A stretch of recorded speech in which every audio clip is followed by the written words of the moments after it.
કાલનો દિવસ મારો ભયંકર હતો, ભયંકર. 1:30 વાગ્યા સુધી તો કાંઈ ઘરના કામ નતા કર્યા. કપડાં પડ્યા છે ને એક બાજુ ભાત મૂકી આવી છું. હાલો આવે કપડાં બપડા ધોઈ લીધા છે અને કેટલા વાગે જમવા મળશે આ ગાંડી મારા ભેગી એને બપોરે જ કપડાં ધોયા. જેમ તેમ કરીને ડુંગળી ટમેટા મરચા બધો ચોપિંગ કર્યો, તેલ ગરમ થયો, રાઈ જીરો નાખ્યા, બધે સારી રીતે સોતે કર્યો અને જ્યાં જોવા જાઉં ત્યાં દૂધી અને દાળ કાચા પડ્યા છે હજી. અરે યાર તકડો માણસ તેર વેરે વરે જલ્દી વઘાર કર્યો અને પેલા મેં આને તાંસરામાં નાખ્યો, પછી તાંસરામાંથી કુકરમાં નાખ્યો, એક સીટી કરાવી નાખી, થઈ જશે. ચણા દાળ હતી ને એટલે જરાક વાર લાગે ને આ કલર તો જવો, આ દાળ ચાવલ 2 વાગે જેમ તેમ મને ખાવા મળ્યો.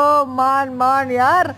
હાલો ફાઇનલી હું ખાઈ લઉં, નાટક વેડા પછી કરીશ. અને તમે સાચો કીધું, જોઈને મોઢામાં પાણી આવે ને પછી બપોરે બસ સૂઈ ગઈ જરાવાર, પછી આમથી આમ થઈ આડી અવરી 7:30 પોણા 8 વાગે ઘરમાં આવી, ભીંડા બટેકા બધો ચોપિંગ કર્યો અને વઘાર નાખી દીધો સરસ મજાનો. અને મારા માટે મેં બનાવ્યો જવારનો રોટલો, અને રોટલાની ને મારી તો દુશ્મની છે. હાલો બધા જમવા.